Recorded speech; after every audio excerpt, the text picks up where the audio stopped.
So we'll get started. And what we like to do is to introduce ourselves first and then kick off a couple of questions. And then hopefully that will spur a good discussion. We love to have this session as pretty interactive rather than we two guys just sitting here and talking. So we love to actually field a lot of questions from you.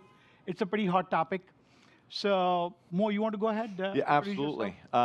Thanks everyone for coming out. I'm Mo Katibeh. I'm the Chief Marketing Officer at AT&T Business. AT&T Business is a $37 billion arm within the AT&T family. We only serve business customers. We have about 3 million business customers that we're humbled to be able to serve, and that's everyone from single-site locations, family-owned, up to regional, national, global, federal customers. So it's a very exciting space for us, and we're excited about 5G. In my role, I have all of the product teams across both our mobility as well as wireline organizations that work for me. We develop the new products and solutions we bring to market. I have all of our pricing, capital decisions. I have what we call channel marketing, which is how do you take those products by segment, by channel to bring them to life in order to really meet the needs of our customers. And then I have all of our traditional brand advertising, TV, print, digital, et cetera, as well. Great. I'm Pankaj Patel, and in my corporate career, I was with Cisco for more than 20 years, and I was Executive VP and Chief Development Officer. So I had all of the product engineering, marketing, and product management. So all the product revenue of Cisco came through my shop. I retired a couple of years ago, and since then I have been investing, being on boards of several companies. I got to know Jamie and Sumant a couple of years ago, and have been working pretty closely with them too. I've invested in the fund. I'm also advising the March Capital and on board of several of their portfolio companies. Very good. Excellent. So what I like to do is to kick off by asking you, you just came back from beautiful Barcelona. Yes. And the food is great, always. But besides the food, there is always, MWC is a buzzing event. Yeah. I mean, I didn't get the opportunity to go there this year, but every year it's a phenomenal event attended by lots of people globally. And if you can share with this audience, especially what you heard, and more importantly, what you're thinking about from what you heard in terms of the trends, investments, et cetera. Absolutely. So Mobile World Congress, over 100,000 attendees from all over the earth, everyone from OEMs, device manufacturers, all of the telcos, everyone that supports the telcos. And I would say, as is the name of the panel this morning, the single hottest topic and trend, all of the glittering lights, was around 5G. And in my role at AT&T Business, as I'm going to these sorts of events and reading the media, there's a lot of focus, I think, logically, around the consumer experience around 5G. What is the next hottest device? What folds? What's made out of what? What's the form factor? But as we think about the next several years and the investment thesis and where value is going to be created around 5G, our belief is, and what we're seeing actually come true, is it's in the enterprise space. It's in the B2B and it's in the B2B to C. So why is this, right? A few weeks ago, we actually put out our vision of 5G for the enterprise, and it's built on 3 pillars. The first pillar is mobile, so the organic evolution of all the devices that everyone has in their pockets to be able to work on 5G networks, which will bring with it unparalleled speeds, capacity, low latency, et cetera. The second one is fixed wireless. So businesses especially want to ensure that they always have seamless connectivity to power and run their business, whatever it happens to be, no matter what industry they happen to be in. And so today, AT&T is the single largest provider of fiber to buildings, of any corporation. But more and more, our customers are asking us, well, what if I want a secondary connection for SD-WAN? What if I want a secondary connection for seamless failover in case there's ever any sort of natural disaster or a contractor hits the fiber that's coming into my building, what have you. So we've deployed a fixed wireless solution. It works on our 4G or LTE network today. It comes with a piece of CPE that's deployable in less than 24 hours. So if someone decides for holiday traffic or they want to do a pop-up store, they want to go somewhere, do something interesting, the marketing guys decide, hey, I'm going to do something in 7 days, not enough time to plan for some sort of terrestrial connectivity. How do we use mobile to do that? So our strategy there is we're now, for the first time, allowing our cellular network to be used for this purpose, and we're doing it in a way where a business customer can invest. The CPE that they receive has a modular modem slot in it. So it starts with a 4G modem, a speed-tiered rate plan, and then in 2020, as we deploy a nationwide 5G network, even I can do it. It's literally a screw. You pop out the modem, you put in a 5G modem, you subscribe for a new rate plan, and away you go. So we're seeing a lot of interesting innovation around that. And then the third pillar, and I think for everyone in this room, this is where it really gets interesting, because the value creation that's going to come along with this third tier is going to be extraordinary. Like when you look at the CAGR of this, is around edge computing. And so, what is edge compute? Edge compute is, over the last 10 years, we have seen workloads coming out of private data centers, out of business locations, moving into the public cloud. Why? It gets you out of big capital investments. You move to a steady expense stream every month. You don't have to plan. You can use someone else's compute. Plus, they've attracted developer ecosystems that have built incredible things that reside in those public clouds, and you can subscribe to as SaaS, right? And what we're seeing now is the need for those workloads to come back closer to the edge, right? Which is where edge compute comes in. And the question becomes, well, why? Why would workloads come out of the cloud? And the reason is, generally, it takes about 100 milliseconds for some sort of command to go out to the cloud and then for the response to come back. And 100 milliseconds is fantastic for email, streaming audio, video, surfing the web, what have you. But there are an entirely new breed of use cases coming to life that require sub 20 millisecond latency. We'll get into some examples. Sub 10 milliseconds of latency, and the public cloud as it's architected today simply cannot support it. And so edge compute, whether it's at the business premise location or at some network edge location, is at the heart of where 5G will create entirely new experiences for businesses, who in turn then create amazing human outcomes. So you talked about edge compute, and this is clearly in a lot of discussion and debate, predominantly for the reasons that you highlighted, right? One is the incredible low latency that 5G offers, along with the speeds and the connection densities and the data volumes, right? So what do you see for this audience? What do you see as some of the startup opportunities in that space that they can look at or focus on? Yeah, I'll give you two examples, and then, by the way, I'd like to ask you that same question. Sure. Again, at Mobile World Congress, about a week ago, we put out an announcement with Microsoft Azure, as well as a small Israeli drone company called Vorpal. And so you think about drones and edge compute. I love drones. I have one. I like to take photos, so I fly it up. I take it with me on vacation. We're seeing more and more commercial uses of drones to deliver things. But there's also a public safety question when it comes to drones. Those of you from the UK, you see drones have been used around near Gatwick, Heathrow, have caused emergencies. You think about large sporting events. How do we ensure that drones are used for good and that bad actors can't use them for bad? So what Vorpal has done is they've created a technology that uses sensors, and it can be deployed around a metro area. It was used in New York to protect the New York Marathon, as an example. And they triangulate with their sensors a geographic area, and they're deploying compute as part of their sensor environment.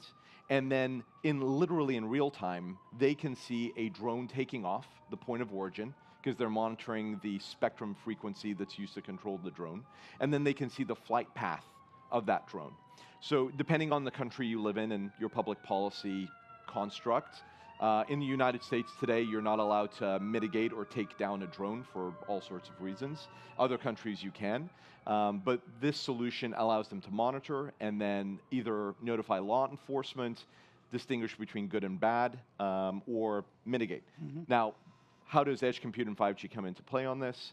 Literally, this technology will not work at scale without edge compute and 5G. Why? Because the amount of compute that you have to deploy with those sensors makes it economically unfeasible. You have to run it out of the cloud, and then the current centralized cloud is simply too far away. You need to be able to do it in sub 20 milliseconds. Another great example is, retail customers are starting to think through. I noticed the Alexa Voice Fund principal was up here a little bit earlier. How do I think through my drive-through experience, whether it's a cup of coffee or a burger or whatever? Can I create a human naturalistic voice mechanism in order to interact with my customer? Can I monitor the vehicle as it's pulling up and then correlate that with behavior? 9 times out of the last 10, this vehicle has ordered the exact same thing, so I can then begin preparing that on behalf of the customer even before they've ordered. How do I take a credit card payment today as a point of sale and a piece of compute? All of these things, right, are emerging use cases where the current iteration of the cloud is too far away to enable that experience. So the choice points then become, I need to drop edge compute at my business location, and I need some sort of cellular infrastructure in order at the app layer to control what stays inside of my business versus go back to the cloud. Or I need to put that compute somewhere in the network tied to my cloud stack. So this is, we could talk, I want to open it up, but there's so many use cases, whether it's manufacturing or healthcare or retail or finance. There are going to be startups that create innovative new use cases that account for 20 milliseconds of latency, that simply the technology and the infrastructure didn't exist even 2 years ago to enable.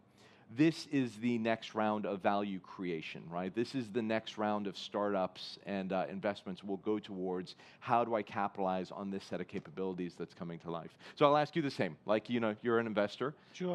Where do you see this money going? What's the use case you're interested in? So what I have seen is, and what I continue to see is, there are 3 major dimensions around which there are tons of opportunities, right? One is 5G, obviously. Other is edge compute that you talked about quite a bit. And the third one is IoT, right? And these 3 together are actually coming at the right time in the industry. And I am seeing investments, everything from the spectrum side, not that I can afford to invest in spectrum, but on spectrum side, all the way to silicon to the applications, right? So on spectrum, for example, less than the 800 meg region for the IoT. Yeah. Obviously, it opens up a tremendous opportunity. And with the edge compute and the low latency ability to be able to provide services very close to where it's being consumed, or the data where it's needed the most, very close to the edge, creates a huge opportunity. I'm an investor in one of the silicon companies, and this is once again about the edge compute, where today, when you look at even the simple case of CDN and the content, it's a pretty expensive proposition for AT&T and others, especially because they are the ones who have to invest in the infrastructure, and the close to 90+% of the traffic on internet worldwide is media and growing at a tremendous pace. And if you just do the linear math, just keep on adding the traditional servers to the current colos is not going to scale. Today, the colocation facilities are in their thousands, right?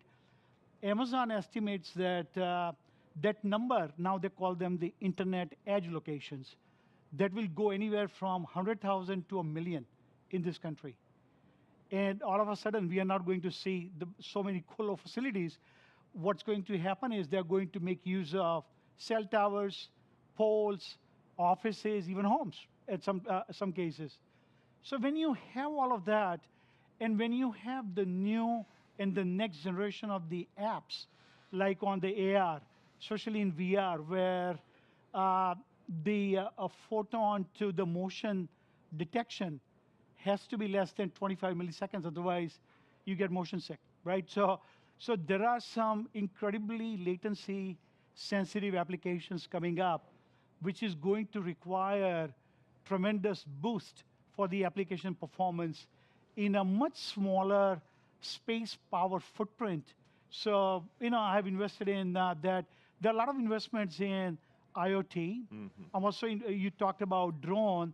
I'm also invested in one of the drone detection company, and we were talking about this earlier. There were 3 million drones in the U.S. in 17. I'm sure that number has gone up dramatically. Only 1 million of them are registered. The rest of them are not, right?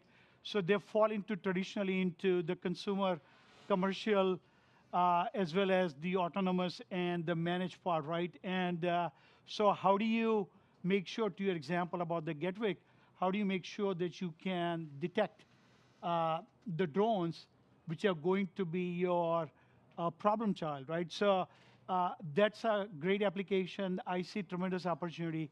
And one last area besides a lot of investment that will happen on the small cell densification on the macro side, you will see both indoor and outdoor cell deployments.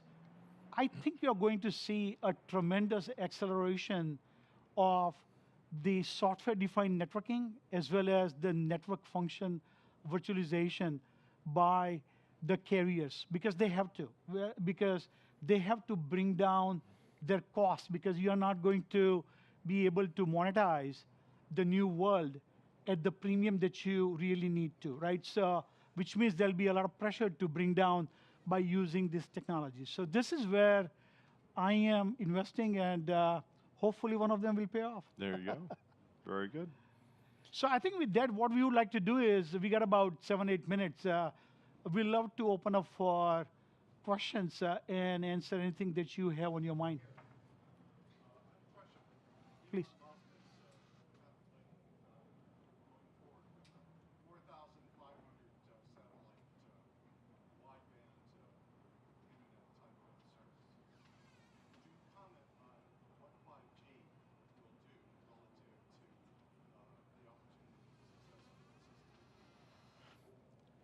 Go ahead. Okay. A comment was made around the deployment of millimeter wave. So I think the question becomes when you look at low Earth orbit satellites, no matter who deploys them, how many, is what is the effective capacity and bandwidth per simultaneous user that you can get out of it?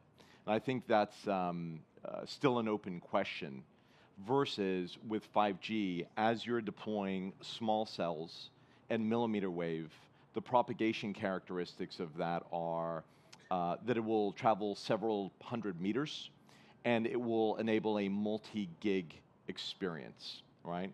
So to me, the two big questions are relative to that technology, the economics, one, two, the capacity per user, three, the latency experience versus the applications that will require ultra-low latency.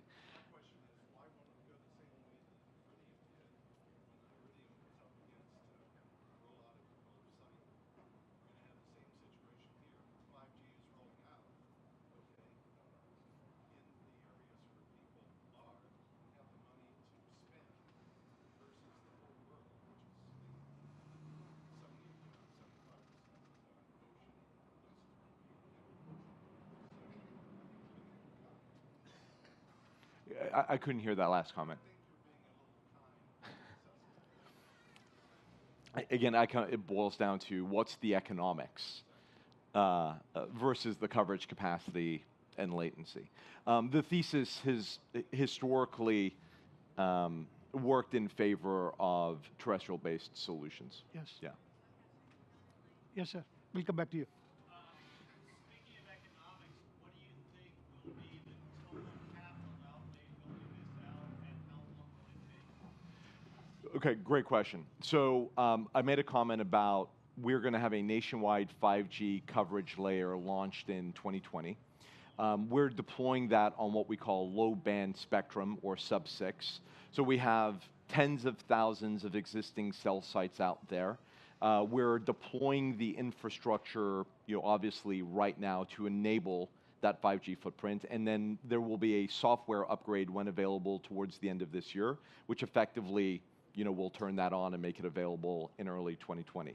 In parallel to that, so you can think of that as fitting within the normal organic capital run rates, if you will, right? That we've already announced for this year for us.